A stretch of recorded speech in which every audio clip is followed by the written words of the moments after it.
नमस्ते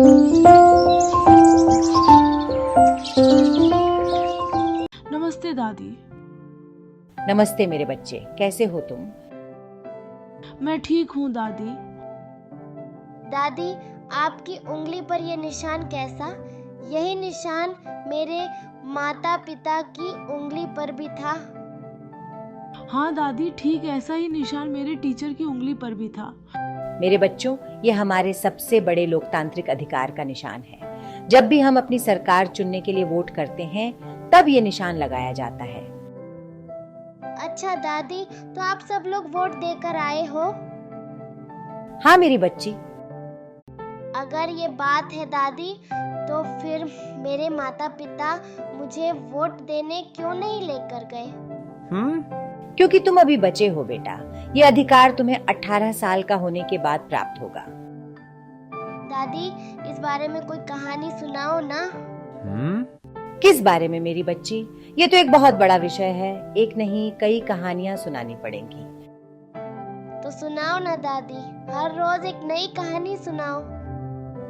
हाँ दादी, हर रोज एक नई कहानी सुनाओ। ठीक है मेरे बच्चों, इस कड़ी में सबसे पहले मैं तुम्हें एक बेईमान नेता की कहानी सुनाती हूँ। ऐसा नेता जिसे हमें कभी भी नहीं चुनना चाहिए। रामपुर गांव में चुनाव का माहौल था। हर जगह चुनाव और चुनाव में उतरे उम्मीदवारों की चर्चा हो रही थी। क्या कहते हो भाइयों, इस बार चुनाव में किसका पलड़ा भारी लग रहा है? भाई, हमें पलड़ा किसका भारी है इससे क्या मतलब? हमारे तो यही 2-3 मुद्दे हैं कि शहर जाने की एक पक्की सड़क बन जाए, नौजवानों को रोजगार मिल जाए और बुजुर्गों के इलाज की व्यवस्था हो। इसके लिए तो हमें भानु यादव जी बढ़िया उम्मीदवार लग रहे हैं। वो पढ़े लिखे भी हैं और जमीन से जुड़े हुए नेता भी।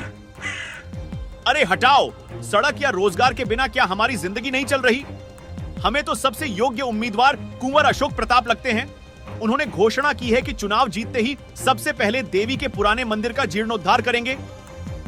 सड़क और रोजगार के बिना आपकी जिंदगी पर भले ही कुछ असर न पड़े धन्ना, क्योंकि आप संपन्न व्यक्ति हैं, लेकिन गांव के ज्यादातर लोग गरीब हैं। उनके लिए तो रोजगार ही प्रमुख मुद्दा है भैया, मानो या ना मानो। भाई, आप दोनों तो नेताओं के कार्यकर्ता लोग हैं, हम ठहरे आम आदमी। समय आने पर सोच समझ के अपना मतदान करेंगे। सन्ना सेठ, जरा बताओ चुनाव का क्या रुझान है? हम जीत तो रहे हैं ना? सब ठीक ठाक है भैया जी। आपका बहुत नाम है गांव में, पर मेरा एक मित्र है सुखिया, वो हमें थोड़ा परेशान कर सकता है। भाई वो कैसे? जरा विस्तार से बताइए। भैया जी, वो यादव जी के लिए प्रचार कर रहे हैं और गांव में लोगों को जागरूक कर रहा है। अच्छा, जरा उन्हें एक दिन हमारी हवेली पर बुलाइए। जी भैया जी। अगले दिन जब धन्ना सुखिया से मिलने जाता है, तब सुखिया एक जनसभा को संबोधित कर रहा था। देखो भाइयों, हम फिर से अपने 5 साल बर्बाद नहीं करेंगे। ऐसे व्यक्ति को चुनेंगे जो हमारी समस्याओं पर अमल करे, शहर तक की सड़क, हमारे बच्चों के लिए नौकरी और बुजुर्गों के इलाज की व्यवस्था करे। हाँ, चुनाव के यही मुद्दे होने चाहिए और हम इन्हीं के लिए वोट करेंगे। सुखिया भाई, आप सही कह रहे हो। अब की बार असल मुद्दों पर ही वोट देंगे। अरे भाई सुखिया, तनिक थोड़ा साइड में आओ, हमें तुमसे कुछ बात करनी है। बताओ धन्ना सेठ, क्या बात है? भाई मेरे, कुंवर साहब तुमसे मिलना चाहते हैं। लेकिन कुंवर साहब हमसे क्यों मिलना चाहते हैं? वो तो कुंवर साहब ही बताएंगे। धन्ना सुखिया को लेकर कुंवर अशोक प्रताप की हवेली पर जाता है। कैसे हैं सुखिया जी? मैं ठीक हूं कुंवर साहब, आप बताइए, भला आपको हमारी याद कैसे आई? भाई, धन्ना सेठ ने हमें बताया कि आप कैसे यादव जी के लिए चुनाव प्रचार कर रहे हैं। हमारी तो ये गुजारिश है कि आप हमारे साथ आ जाइए। माफ कीजिएगा कुंवर साहब, पर हम बिकाऊ नहीं हैं। बिना कीमत जाने आप कैसे कह सकते हैं कि आप बिकाऊ नहीं हैं? हाँ सुखिया, पहले कीमत तो जान लो। मैं तो यही कहूंगा कि गांव की चिंता छोड़ो और अपने परिवार पर ध्यान दो भाई। ये सुनकर सुखिया के मन में लालच आ जाता है। और वो थोड़ी देर के लिए सोच में पड़ जाता है। सुखिया जी, हमें चुनाव जीतने में मदद करिए। हम आपकी सारी समस्याओं का समाधान एक झटके में कर देंगे। तो इस तरह बच्चों, कुंवर अशोक प्रताप अपने विरोध में उठने वाली हर आवाज को दबा देता, या उन्हें खरीद लेता, या कोई डर दिखाकर उनका मुंह बंद कर देता। अच्छा दादी, चुनाव में ये सब भी होता है? हाँ मेरी बच्ची, आजकल के चुनाव में तो यही हो रहा है। फिर आगे क्या हुआ दादी? उसके बाद ये हुआ मेरी बच्ची की गांव में हर जगह कुंवर अशोक प्रताप की ही चर्चा होने लगी। यादव जी के पक्ष में बोलने वाला कोई रहा ही नहीं। धन्ना सेठ, हमें लगता है कि अब माहौल हमारे पक्ष में है। हाँ भैया जी, अब तो चारों तरफ आपका ही बोलबाला है। ठीक है, गांव में हमारी सभा का इंतजाम करो, हम भाषण देने आएंगे। जैसी आपकी इच्छा भैया जी। तब तक आप एक काम करिए, सभा से पहले हमारा प्रभाव बढ़ाने के लिए हर गली, हर खंभे पर हमारे पोस्टर लगवा दीजिए। गांव के हर आदमी को हर जगह सिर्फ हम ही दिखने चाहिए। जी भैया, जैसा आप कहें, पर इसका फायदा क्या होगा?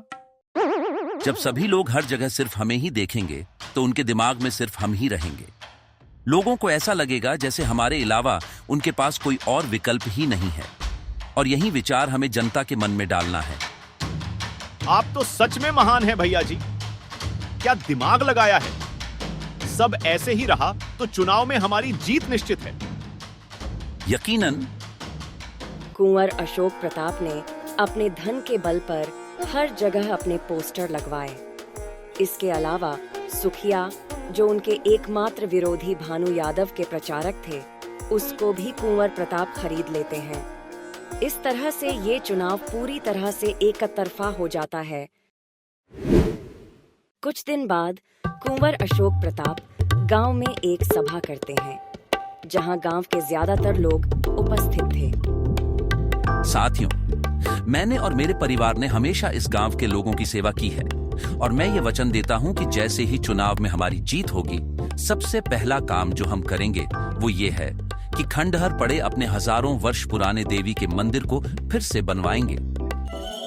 कुंवर प्रताप की ये घोषणा करते ही जनता उनकी जय जयकार करने लगती है। कुंवर प्रताप की जय।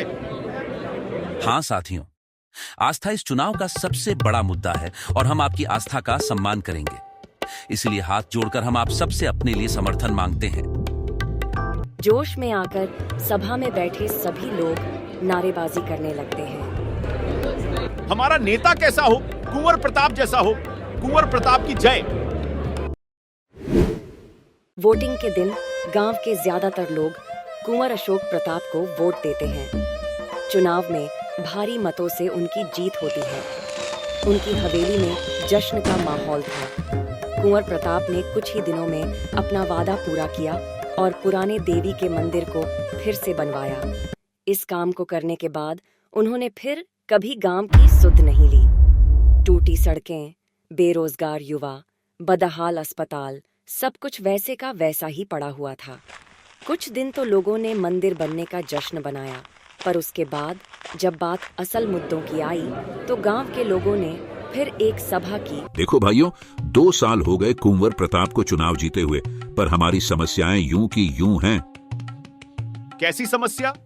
मंदिर बनाने का वादा तो उन्हें चुनाव जीतने के बाद पूरा कर दिया ना।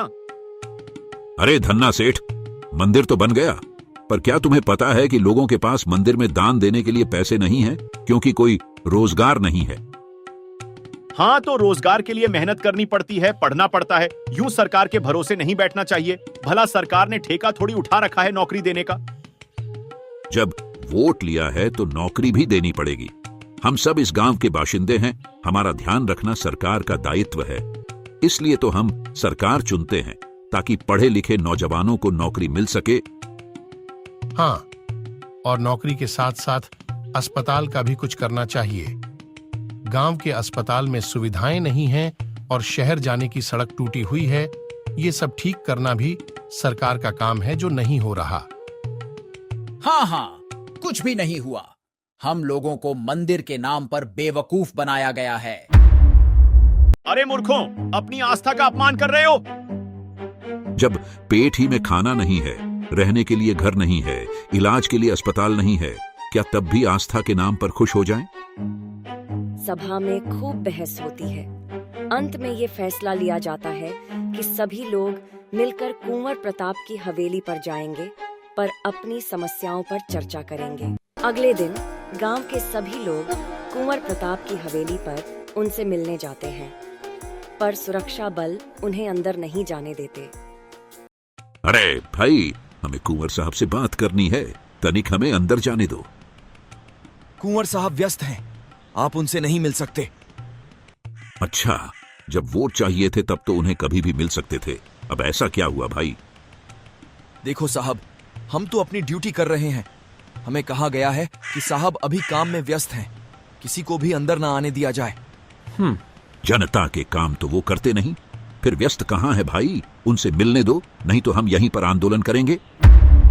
जैसे ही गांव वाले आंदोलन का नाम लेते हैं, सुरक्षा बल उन्हें वहां से खदेड़ देते हैं। भाई लोग, हमारा नेता तो हमारे मन की बात ही नहीं सुन रहा, अब हम क्या करेंगे? हमें भानु यादव के पास जाना होगा, इस स्थिति में वही सही विकल्प है। हाँ, चलो चलते हैं यहाँ से। अब इस कुंवर को अगले चुनाव में देखेंगे। सभी गांव वाले फिर भानु यादव की हवेली पर जाते हैं। यादव जी, आप तो जानते हैं हमारे गांव के हालात, हमारी मदद करिए नेताजी। कैसी मदद श्रीमान?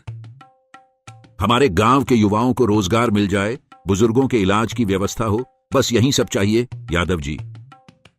ये सब तो हमारा चुनावी वादा था श्रीमान, पर आपने वोट किया मंदिर के लिए।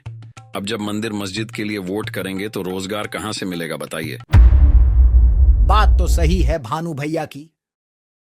हाँ श्रीमान, जितनी गलती कुंवर प्रताप की है उतनी ही गलती आप लोगों की भी है, जो आपने अंधभक्त होकर उन्हें चुना। हमसे बहुत बड़ी गलती हुई है नेताजी, फिर भी अगर आप कुछ मदद कर दे तो मेहरबानी होगी।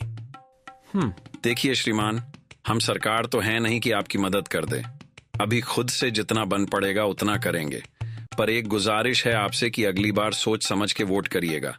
मंदिर मस्जिद के लिए नहीं, रोजगार, शिक्षा, स्वास्थ्य, इन सब मुद्दों पर वोट करिएगा। अपने बच्चों के भविष्य के लिए वोट करिएगा। उसके बाद गांव वाले इंतजार करते हैं अगले चुनाव का, कि कुंवर प्रताप वोट मांगने आए और लोग उन्हें सबक सिखाएं। भाइयों और बहनों, जैसे हमारी कुल देवी का मंदिर आन बान शान से खड़ा है, हम वचन देते हैं कि अगले 5 वर्षों में हम बजरंग बली महाराज के मंदिर का भी जीर्णोद्धार करेंगे। पिछले चुनाव में देवी का मंदिर, इस चुनाव में हनुमान का मंदिर। कुंवर अशोक प्रताप के पास कोई भी उपलब्धि नहीं थी जिनके नाम पर वो वोट मांग सके। गांव वाले सब समझ चुके थे, इसीलिए इस बार वो सरकार के झांसे में नहीं आए और अपने वोट की ताकत से कुंवर प्रताप को सत्ता से बाहर कर दिया। कुंवर के जाने के बाद गांव वालों के अच्छे दिन आ गए। तो बच्चों, देखा तुमने हमारे वोट के अधिकार की ताकत, कैसे सत्ता में बैठे राजा को आम जनता ने बाहर का रास्ता दिखा दिया। हाँ दादी, हमारा वोट का अधिकार वाकई ताकतवर है। हाँ बच्चों, वोट का अधिकार हमारे लोकतंत्र का सबसे बड़ा तोहफा है। ये हमें गलत होने पर सरकार से लड़ने की और सही होने पर सरकार को बनाए रखने की ताकत देता है। इसीलिए बड़े होने पर अपने इस अधिकार का हमेशा उपयोग करना, वोट जरूर करना।